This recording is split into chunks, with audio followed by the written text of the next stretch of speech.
This is the BiggerPockets podcast, show 773.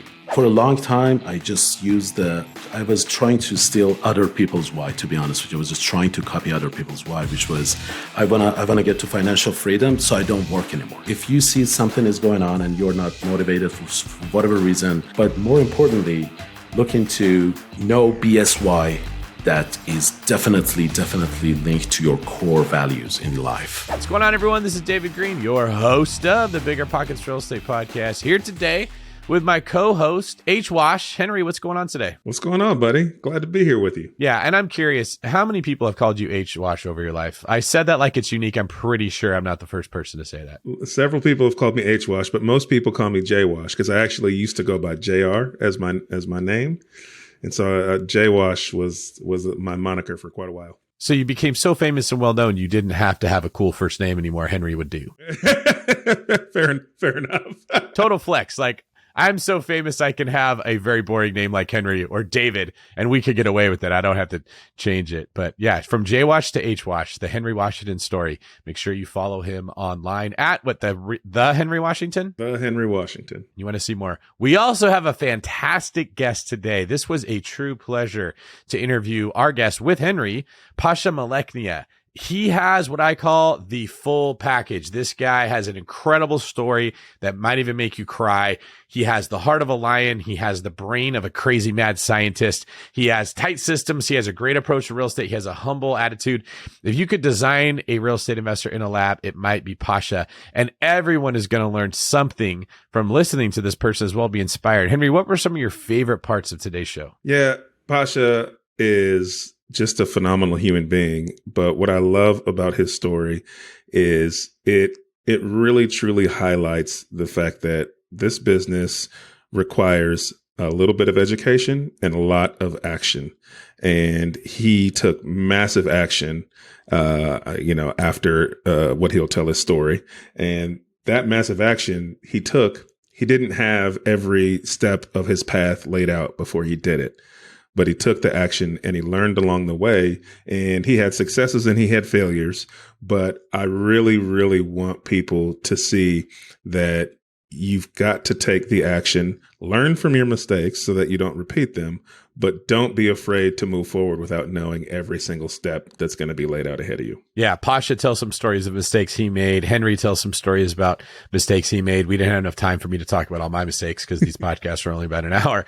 But none of the mistakes were debilitating towards Pasha's career. They actually just helped propel him along further. I thought that was a great point. And Pasha's honest about his nerdiness and how sometimes being a nerd, wanting to be perfect, not make mistakes, can get in the way of success, and how he overcame that. So I'm telling you, this is an episode that has something for everybody, whether you're a new investor or an experienced one. Before we bring in Pasha, today's quick tip is learn what a good deal looks like, then learn how to make a good deal. Pasha talks about that in this interview. He describes exactly the books he read and what he did to figure out what a deal should look like. And then he went out there and found a property and turned it into the deal that he wasn't able to find without using some creativity. Listen to the episode right before this one, number 772, where we cover how to analyze deals in 2023 if you want to know what a good deal looks like.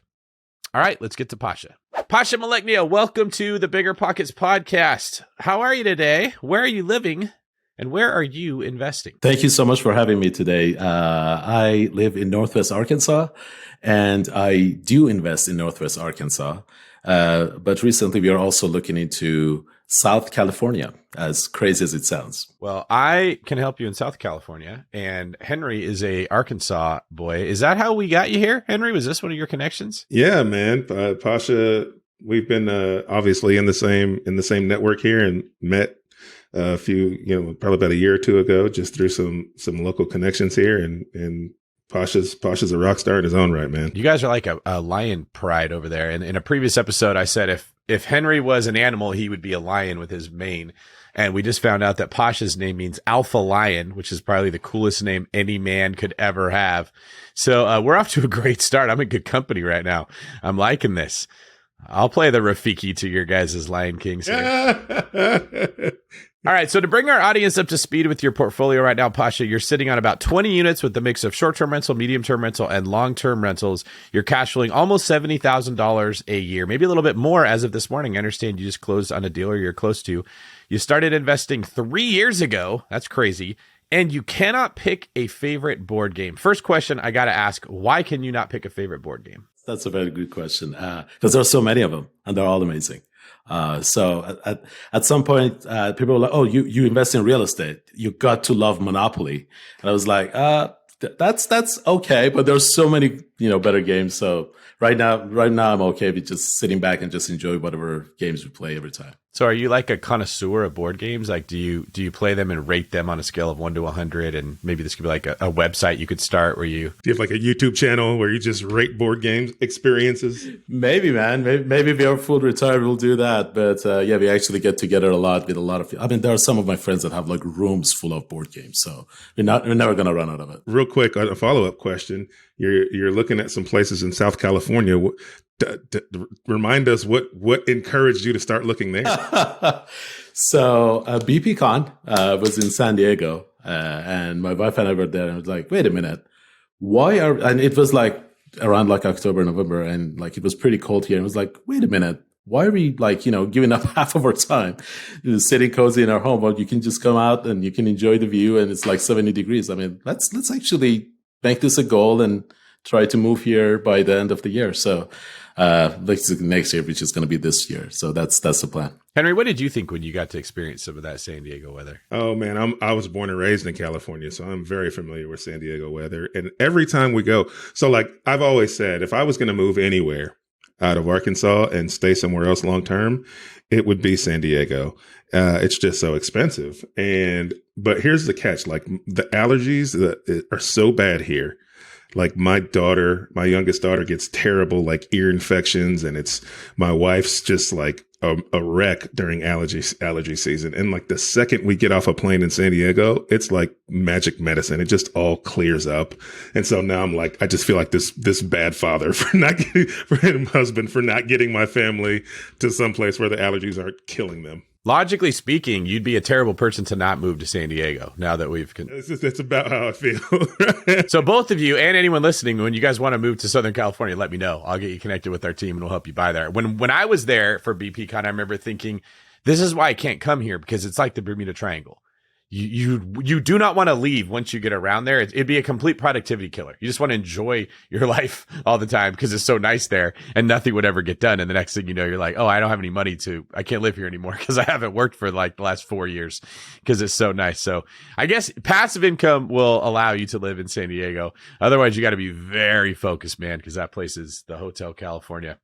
You can check out anytime you like, but you can never leave. Just wanted to say, like, we've been monitoring the prices of home, and obviously nobody can like predict the market, but the prices of like Southern California homes are dropping so fast that we're like, we can house hack. We can just go there and, we can run an Airbnb or something. We don't mind doing it. And we were like, this seems doable. So definitely going to connect with you after the show. That's what we specialize in because it is expensive to live there. That's what it's like. The best locations with the best weather, the best amenities, the best everything are going to have more demand. More people are going to want to live there. There's only so much supply. Can't build into the ocean in San Diego. So it's going to have higher prices. So the question needs to be, how can I afford to not live here instead of can I afford to live here? Because it's always going to seem unaffordable before you look at it creatively. But that's what we do as investors, right? We look at the world that way. Speaking of investors, especially for someone that's only been doing this for 3 years, Pasha, your investing journey started at a very specific moment 3 years ago. In the middle of the night, can you take us back to that moment? Oh, yeah, absolutely. So I used to be like the typical employee, right? Like clocking in at 8 a.m. and, clocking out at 5 p.m.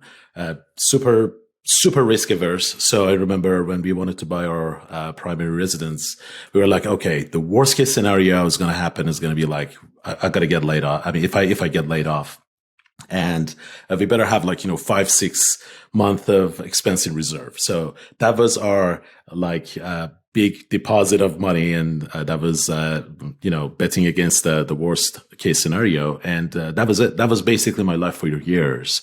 And it actually changed all in one night. And I can give you a little bit of a more context because I think there needs to be a little bit more context. The country that I was born and raised, you are required as an adult male to do a military service. Like when you hit a certain age, you have to go and you need to spend 2 years. And it's usually something that's stupid. Like you need to guard a post or something like that, but it's going to take 2 years of your time. So we didn't want to do that. So before I was reaching to that age, I actually got out. And, because of this, I never made it back to my country for, I think, 9 years by then. And, basically I was just like living here, again, an employee. I was working for Walmart. I was, helping them with like the data science and coding and stuff like this. And they actually came up with a new regulation back home, which was like, hey, you can actually come back and you can visit your families and everything for a couple of months, but and you don't have to do any service. You can actually leave again. And we were like, cool, that's awesome. But there was a fine print underneath of it, which was reading like, as long as it is during peacetime. If it's war, you will be drafted. I was like, yeah, sure, cool. So I actually flew in, I think it was end of, like really close to end of December back in 2018. And a couple of days after I arrived, there was a drone attack that killed a top general in military. I don't know if you remember this or not, but that was a big deal back then. It was just a couple of months before COVID. So after that, it just washed all of that away. But it was such a huge deal. Like the whole country was raffled. And my wife was here in US. So she calls me and she's like, get the hell out of there. Like there's going to be war. You don't want to be in the middle of that. I was like, no, I just got back here. Like, after 9 years, I want to see my friends. I want to see my families. We're good. Neither side wants to start a war. And it's going to be all right. And back then, actually, Trump was saying, if you guys do any type of anything in line of retaliation, there's going to be like a full on war. And we are like all in. So the stakes were high, but I was like, there's no way, like neither side wants to start a war. There's no way that anything's going to happen.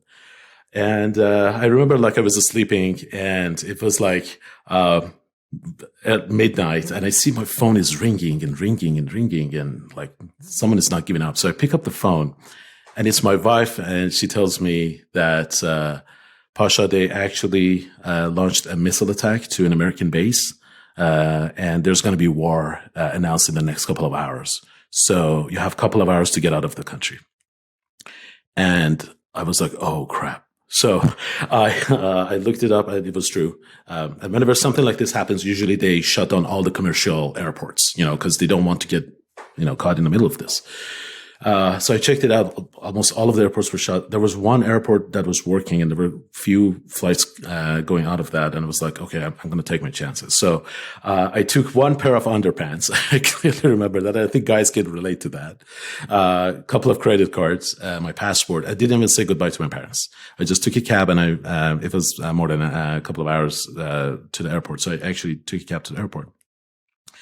I got to the airport. I got a flight to a neighbor country, and I was like, okay, cool.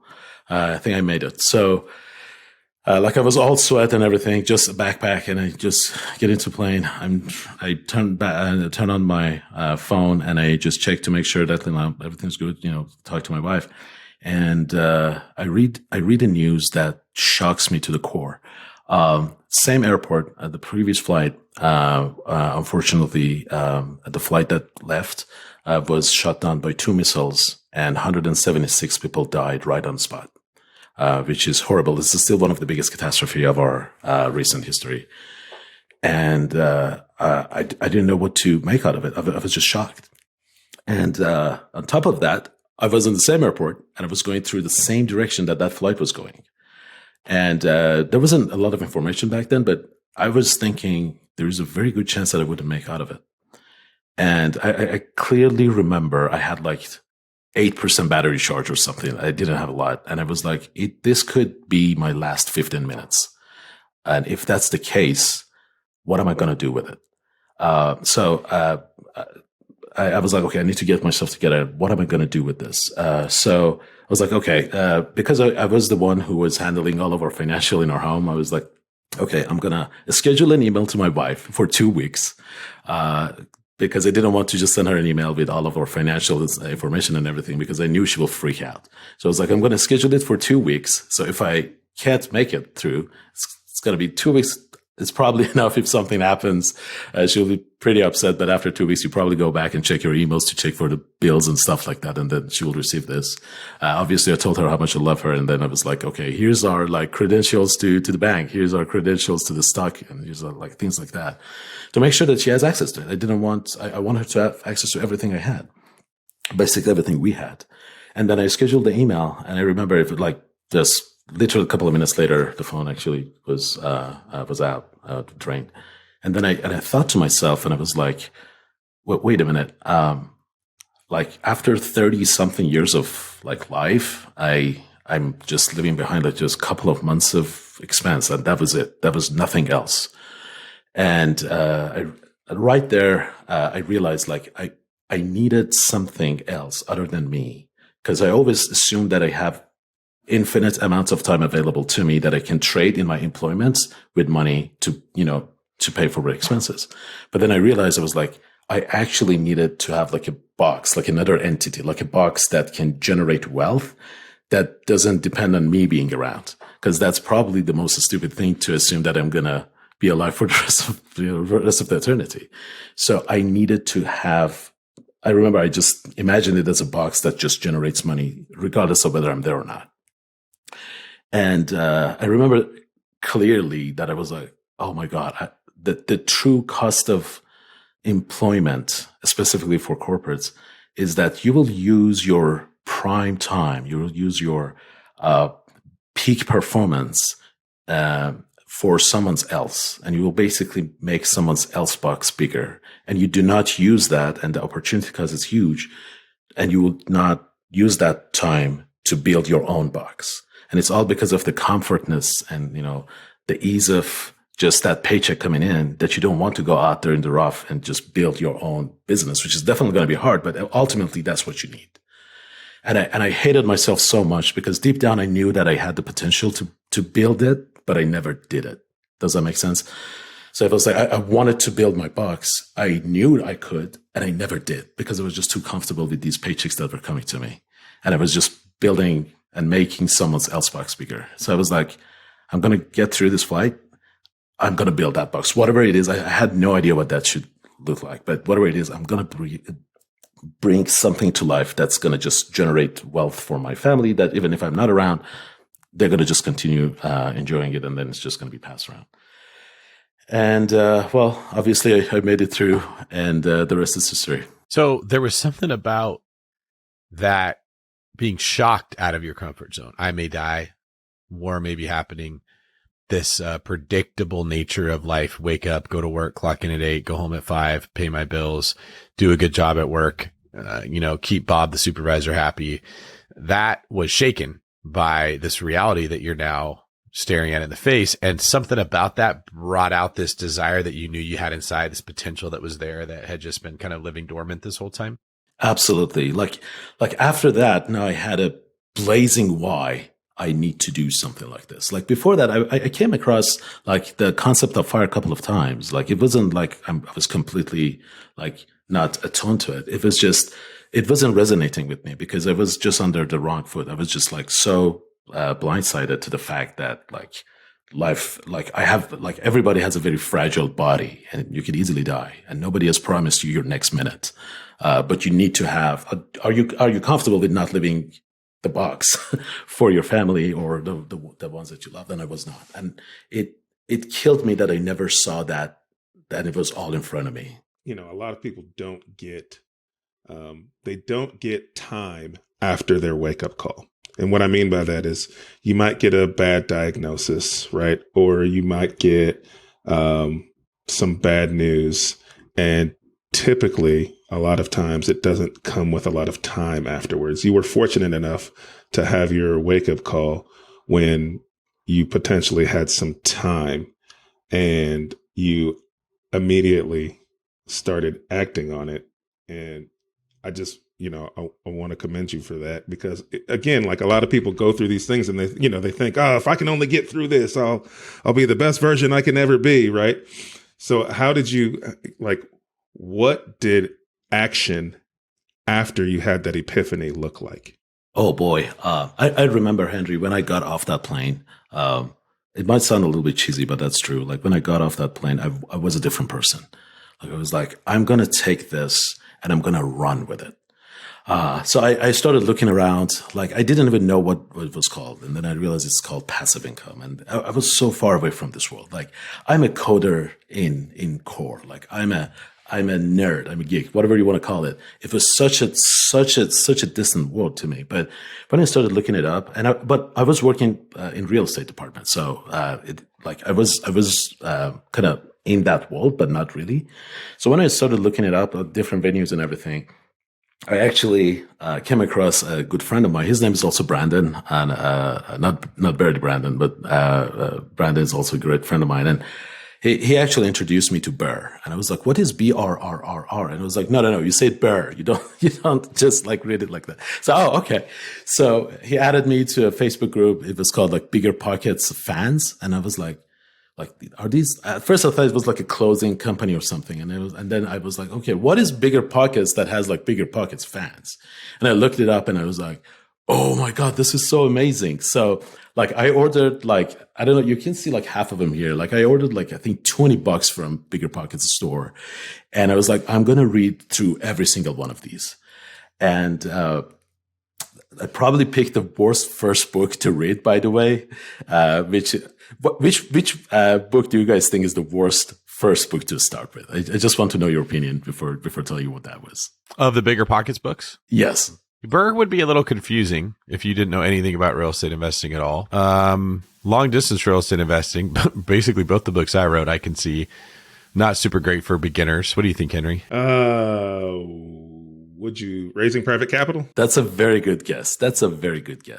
I started with Advanced Tax Strategies. And then I started reading how to estimate rehab costs by Jay Scott. And I remember I was reading it and I was like, okay, there are 5 different type of roofs. I have no idea how to use that, but that's okay. I'm just going to fight. I just want to go through this. I want to make sure that I know everything. And, but when I actually, David, it's funny that you mentioned this because when I actually read your book, then I was like, oh, now it makes sense to me. Like now I realize what needs to be done. Now I realize how I can use these things that I read somehow. You had a framework to put the information that was floating around in your head in, right? Absolutely. But like just to give you like an idea, like how much something like this can change. And I really want people to I really want people to use this if they can, so they don't have to be in the same situation that I was. But I actually read Rich Dad, Poor Dad before all of this fiasco.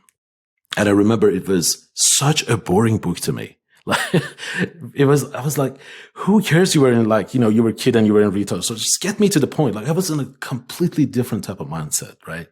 And then after this happened, I was like, oh, I think there was a book that was talking about this too. And I just listened to this over and over and over. I think I listened to it 3 times. And I think it all goes back to the why and why you need to do this. Well, your mind was being transformed, basically. When I hear your story, I get this image of a scientist looking at a microscope. You're going into work every day, you're coding, you are super zoomed in on very tiny details that become your entire world. And you spend your entire 8-hour day in the microscope. You forget that there's stuff happening around you. You forget that there's someone eating a sandwich next to you and you can smell it. You just don't notice any of that. And that experience that you had, that life or death type of an experience, pulled you out of the microscope and you're like, there's a whole world around me. And I haven't even been thinking about it because it's just so comfortable to look down my scope here. And I really think a lot of people either can relate to that or waiting to have that moment in their own life. It could be an unexpected pregnancy that you're, oh my goodness, life just got serious, right? Or you fall in love and you decide you want to get married, or a family member gets sick. It could be, you just lose your job. You thought you had a great job. We've had guests on before who were perfectly content with where they were until they lost it, and it shook them up and it forced them to look at things differently. And they all come back and say, I'm so glad I did it. This is such a better way to make a living. I wanted to ask you, so basically going back to where you were, you make it into the US safely.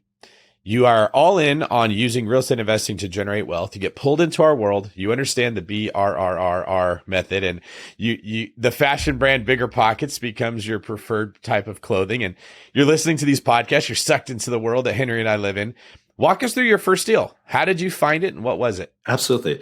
First of all, it was really hard to do it because everybody around me were telling me that, like, don't do it.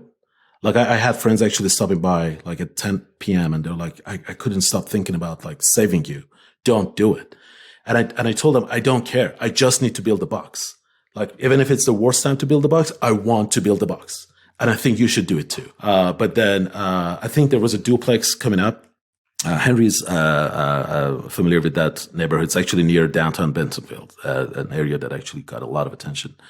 And, it was a duplex coming up, and it was severely under market value based on the square foot price. It came at like 11 p.m. and we put an offer on it at 7:30 a.m. We put it on a contract for $3,000 more without looking at it. And my agent was like, the only thing that the seller agent says she needs is that they just want to sell it as is. And I was like, I think it's good. I'm not sure yet. Based on theory, I think that sounds like a good deal. So yes, let's do it. So we bought it for $248,000. And I haven't even seen inside the house. So it was like a big moment for us. And when there was inspection, there was like a 5 days inspection period or something. And then we walked with the inspector inside the house. It looked okay. People were living in there. It was generating like $800 one part, and like another part was the owner. So even if we were renting it with that rate, it wouldn't be even close to the 1% rule. But again, I wanted to build the box, right? So, we looked at everything, like definitely needed like some work. And I remember like one of the bathrooms didn't have a toilet, and I was freaking out. I called one of my friends that had real estate, and I was like, dude, it doesn't have a toilet. And it was like, it's $110 from Lowe's. Don't worry, you're going to survive that. I was like, oh, okay, good to know that. So we were really like, going like, but what I want to say is like, we were going forward. There was no coming back, and it was like, just how can I make sense of it as we go forward? And then we looked at everything, dude. It was like 2,800 square foot. So it was roughly about like $90 a square foot, which is pretty good price for that area. Then it was like $130. And then there was like a pantry door shape that I opened, and I saw the best thing ever, which is stairs going down. And we went down, and it was like a full finished basement with additional bathroom that was not even included in the listing. It wasn't even included in the county website. Now, all of a sudden, we were looking at a 3,800 square foot home in downtown Bentonville for $248,000. And I was like, if somebody wants to send me a sign, I think this is it. Like that. Like it was just all over the place. So like, I loved, and like the seller was like, if you want, like, we can like, stay, can we stay here for like, a couple of days more? I was like, whatever you want to do. I just need to close on it. And actually, they actually moved out. My wife and I were like, okay, we're going to renovate it ourselves, right? As the first thing. And we watched so many videos. We definitely, geeked the hell out of it. We watched 5 videos about how to wash your paintbrush, something like that. And then we started painting the walls. We did the flooring ourselves, which I think was the biggest achievement of that renovation, was that our marriage survived. I think that was the biggest thing. I was just going to say, like, if you guys didn't think Pasha was brave for having an epiphany and then acting on it, diving into this unknown world of real estate, diving into it so much so that he didn't even realize that not having a toilet was only a couple $100 fix. That is the epitome of bravery. Some might call it stupidity, but I'm going to call it bravery.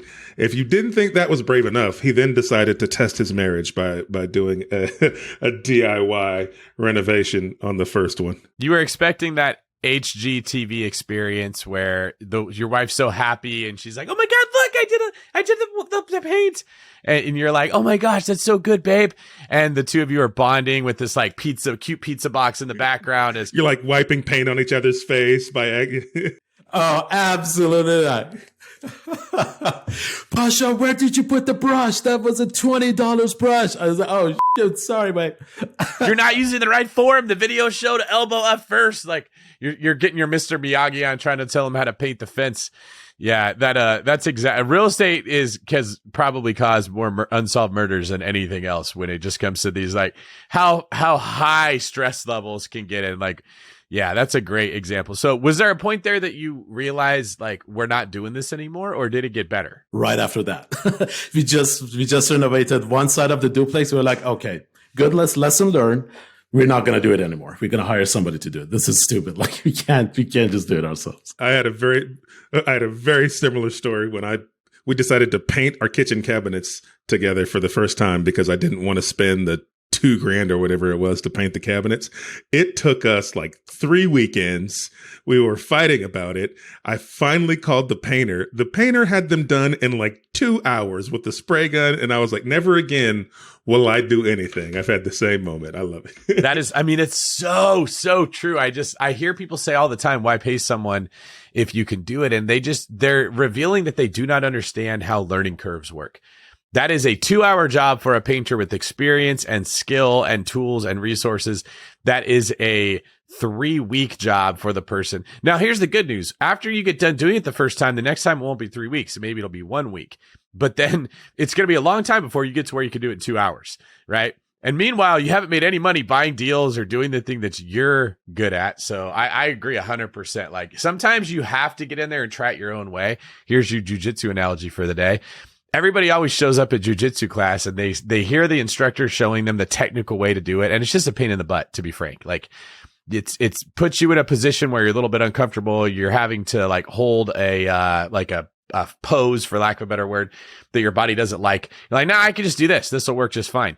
And then a lot of people just have to keep trying until they finally, like, they're tired of getting beat up by a guy that's 110 pounds. And they go, what do I have to do? And at that point, now the instruction you've been giving clicks and it makes sense. Sometimes we got to go through that in life where you have to just get in there and suck at it, be very frustrated, feel a lot of pain. And you're like, all right, now I will listen to the advice that the experienced people were telling you from the very beginning. So thank you, Pasha, for sharing that story, because we all have our own little stubborn cabinet painter inside. And sometimes we just got to let that guy have his moment. I would say though, like when you do something yourself, you gain a little bit of a knowledge to be dangerous enough so that you can like call out if somebody's like not doing a job right. Like, I mean, that part of it, because again, I was coming from a different world to this, but like, for example, now that I have like my flooring guys, like, oh, you get the door jabs right? Like using those words just show like, you know a little bit about like where the hardest spot to look at. And they're like, oh, okay, like this guy probably knows this stuff. So we can't just like overjudge it.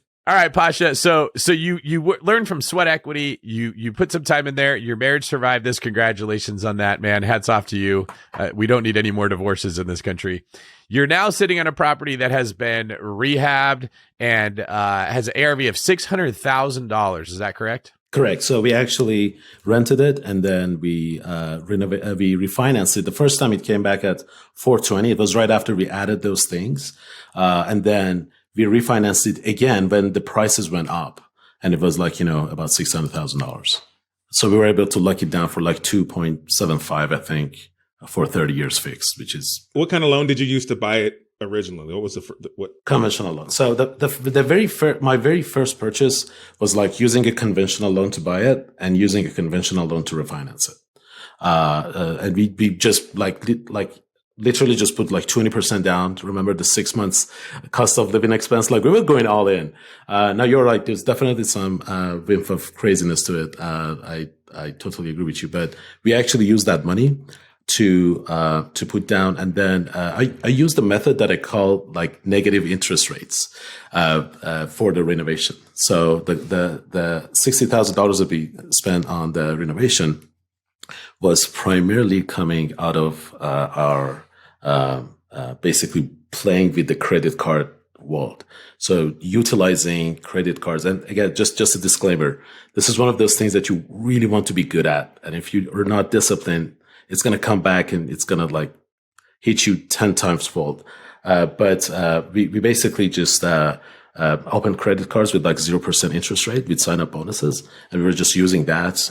We were racking the points. And at the same time, we were not basically using any money of ours. And when we were done and when we refinanced it, we got the money back to pay off the credit cards, which we did. And we actually put it into a saving account. And on 11th month, we paid all of those like 1 month before it was going on. But just long story short, I looked into how much money I had and I knew that I wanted it to work. So we looked into all different options that we could use, different loans that were available to us, and then we just used those. Totally.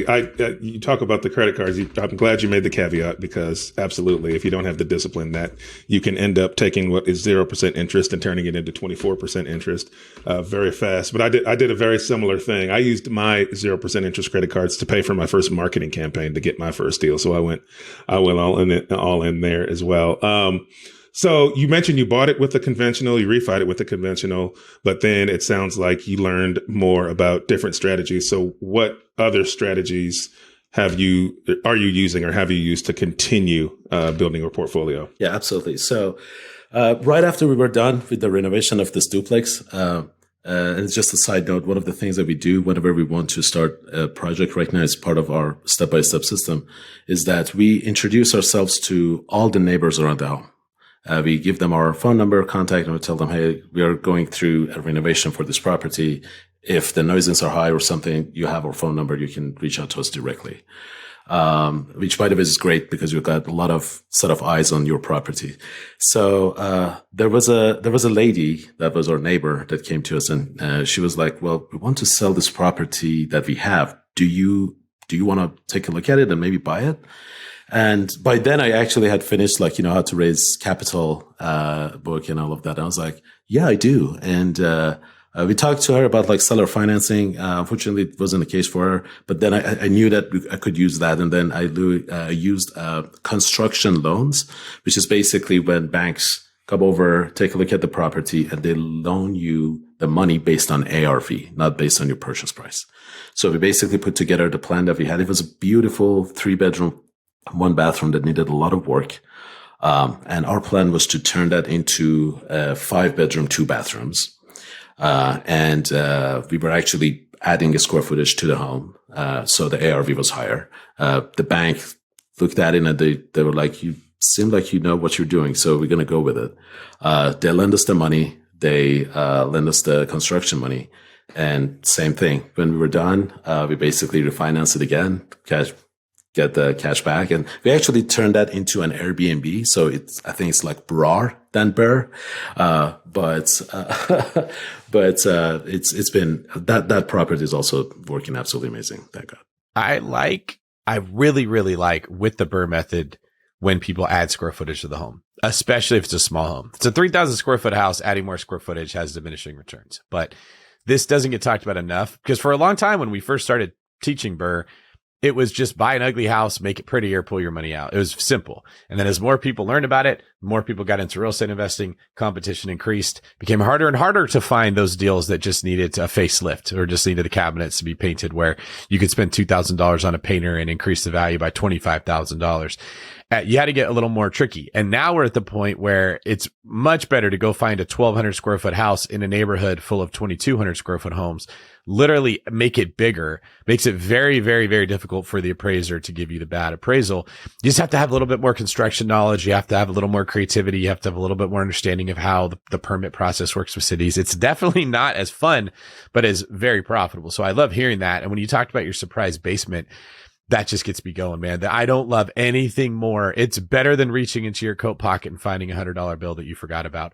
When you see that there's space that nobody used. It's waiting. It's like just this awesome present that the universe has handed you. I look for that more than it's so much that I'll give everyone here a quick tip. When you're looking at pictures on Zillow or Redfin or wherever you look, I don't click on the right arrow that takes me from the beginning of the house into like the front of the house, then the front door, and then the entryway, and then the kitchen.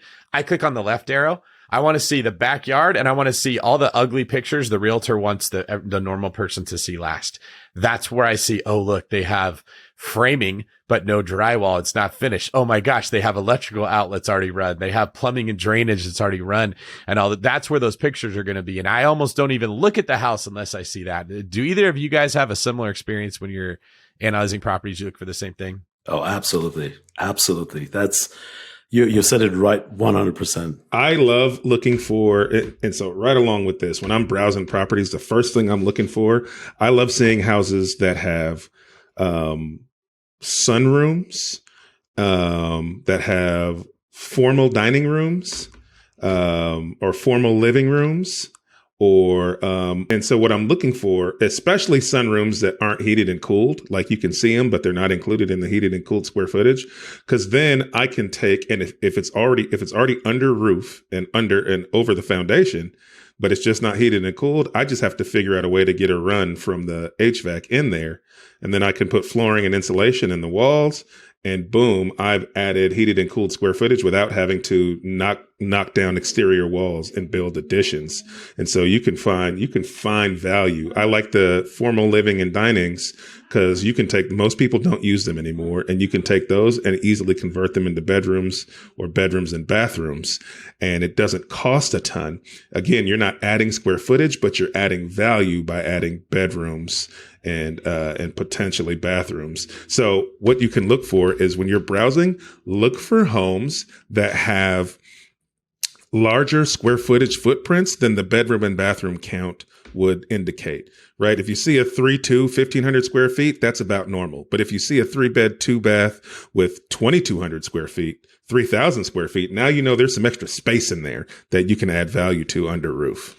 That's a great point. That's what we mean when we say don't find a great deal, make a great deal. Because if it could be found, someone has already found it, I promise you. But if it could be made, only the specific people listening to podcasts like this that have the competitive advantage will see those angles. You can learn all of those strategies that Henry just said and more in the BRRRR book that Pasha mentioned there. Bill at biggerpockets.com/BRRRR. All right. So Pasha, you have just come in and taken the world by storm here. You're doing great. You're making mistakes, but they're good mistakes. You're adding a lot of value. I mean, usually people screw up on their first couple of deals, but you are able to avoid that. Let's hear about what your units are cash flowing for. Like, start in 2020 and then add every single year to where you're at now. The first year, we were like minus $1,200, if you will. Then the next, when we eased into the next year, that's where we started running this Airbnb, and that's where we actually started doing getting renters for our units. So now we were going back about now positive $2,000, $1,500 ish per month. And then we basically just went to the next level, which was now we wanted to buy our next properties, which was a triplex. And you're absolutely right. They were all on market deals, a couple of deals that we bought after that. It was just there. We looked into it and we realized, okay, there's a good potential to add value here. We converted a lot of garages, and then we added cash flow to it as we were going forward. So we were making about 24%, and then after that we went basically from 2 units first year to 4 units next year, and then we went to 11 units after that. Additional units, I mean. So by then we were about 18 units, and then we added another 4 units to the portfolio. So we just kept adding cash flow to what we've been making, and now we are roughly about $5,600 pure cash flow that is coming to that. And that was at the end of 2022? By end of 2022, I think we were close to $6,800, $7,000, if I'm not mistaken. But the other units that I'm actually having right now in 2023, because they're vacant and they're basically consuming my cash flow, it actually went down to 5,800. We believe after they're done, we're probably going to go back to probably $8,000 a month. That's the number that we were projecting. And does that include the one you closed on, or did you close on one today? Man, I wish I was able to tell you I closed on it today. Stupid title company didn't get the payoff amount, so it was actually pushed back. Stupid title companies, man. I'm so done with them. Like, but it's it is, but like it's a huge spread. We are not so. I don't know if it's the answer to your question or not. The quick answer is no.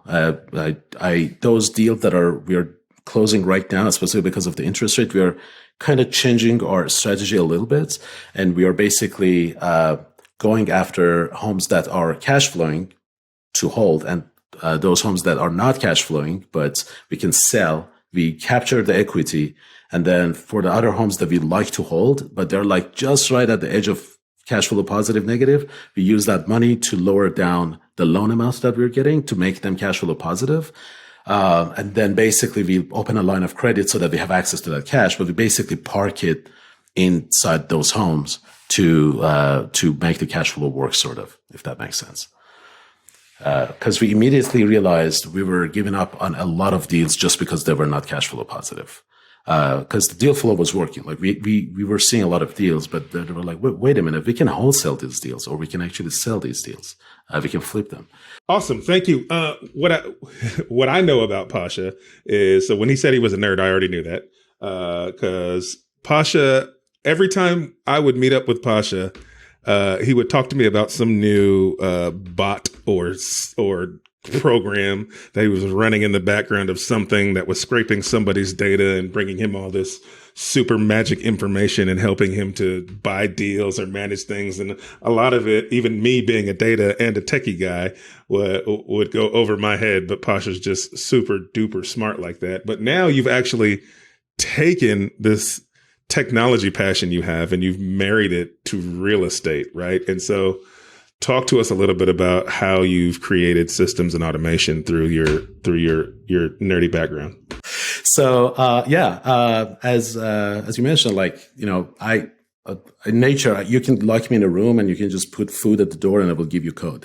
I just love doing it. So we were like, okay, what are the things that we're doing? Step back and see, like, if we can automate it, and if we can systematize it, and better than that, if we can use a software to do that. So when it comes to property management and asset management for us, we first hired property managers, and it didn't work very well for us because we looked into P&L. They were getting a huge chunk of our gross revenue. And at the same time, we didn't feel like we were getting the result that we wanted. But we learned a lesson from the first flip. So we didn't want to manage the properties ourselves either. And then I was like, okay, what if I kind of build a system around property management so that I kind of like control the input, process, and output, and see if that works before going all in and just writing a check and giving it to the property managers. Nothing against them. I just didn't feel like that's the way I wanted it.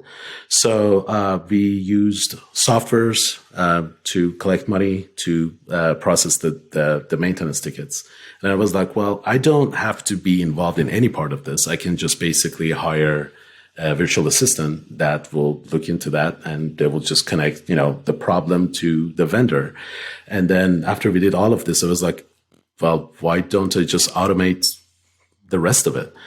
So we added different gadgets of leak detectors is one of them that really helped us a lot. So right now, all of my rentals actually have these you can buy them for $8. That whenever there's water, it actually beeps like a smoke detector. So we placed it all over, and so far it has saved us from 3 floods. Worked really well, and it's basically just that as a system. And then we realized we can also use software to automate that piece as well. So basically, whenever we have a flips or something like this, because the flips are a little bit different than rentals, because rentals, you have people in there, they will see it, they will fix it.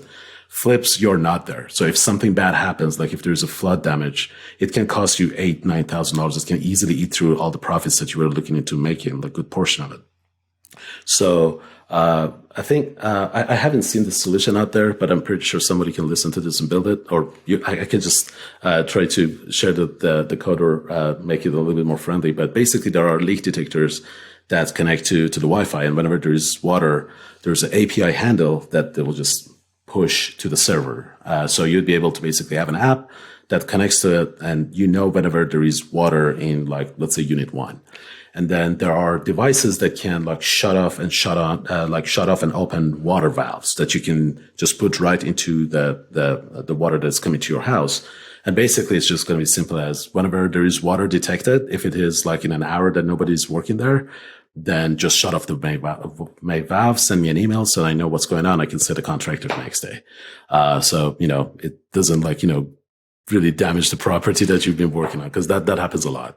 When it comes to building a system, do you have a system to build systems? Is there a process that you follow if you have to build it? What can you tell us a little bit about that? Yeah, absolutely. So, I could talk hours for minutes about systems, but basically, systems are like, in my opinion, input, process, output, right? And they're like little piece of Legos that you can just put together. Like the output from the first system can feed into the input to the second system and can go on.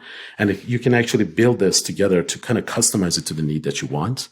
However, one of the things that I noticed a lot of people forget to do is that they just think that's it. Like input, process, output is going to be your system. And then they just build it. It works. And then they just back up. And then they think that it's going to work for happily ever after. That system's going to be amazing for the rest of the time. Can you give us an example of an input, process, output specifically with real estate? For example, one of the things that we've been doing is making sure that we are renting our properties correctly, right? You want to rent it at the right price range, and you want to make sure that your vacancy is low, so basically your revenue is higher, right?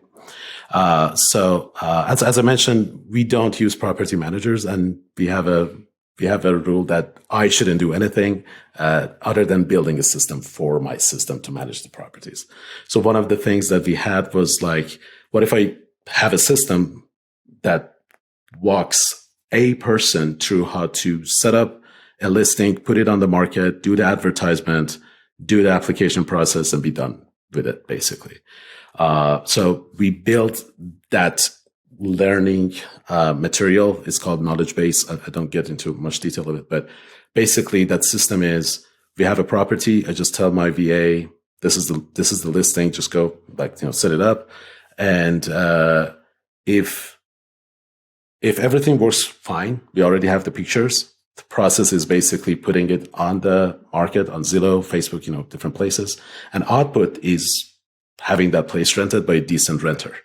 Now the KPI, and it's been working great so far. Like, I'm so proud of it so far. Like, knock on wood, the non-flipped ones on average is like 5 days vacancy.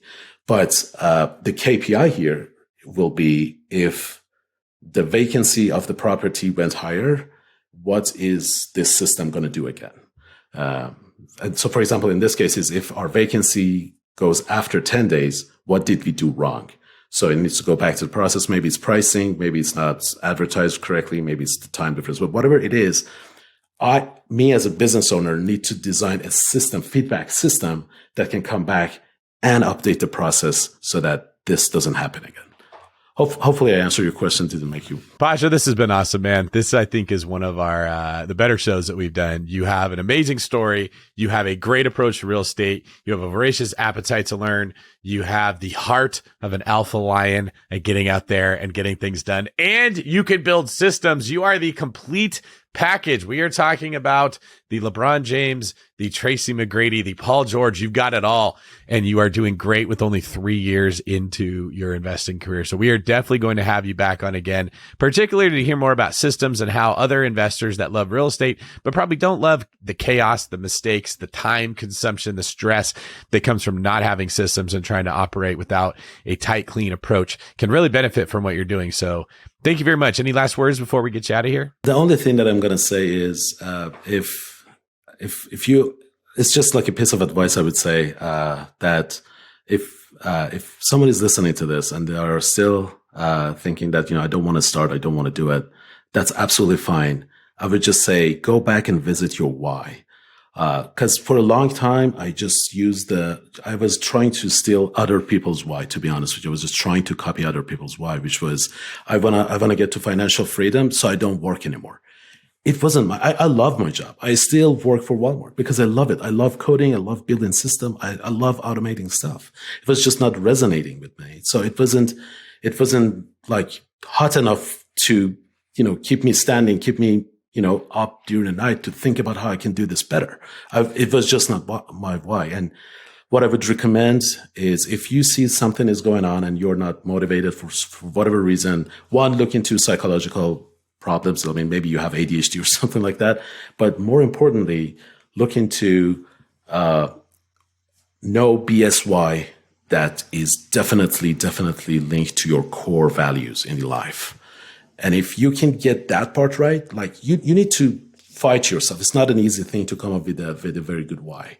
And at least it wasn't for me. And you need to do that. And when you have your why right, everything else falls into place because you want to do it and you will find a way because you know why you're doing it. So you will just keep going. You will just find the ways. You just create new ways. Nothing can really stop you if you know why you're moving. That is awesome. Don't copy someone else's why. You got to find your own why. You can't copy their systems. You can't copy their approach. You can't copy the knowledge that are in their books. You can copy everything but the why. Henry, how about you? Anything you want to add before we go? Absolutely. And what I want to say is you absolutely can copy their systems because I am a user of some of Pasha's systems on managing properties. And so when we have Pasha back, guys, you're going to want to tune in.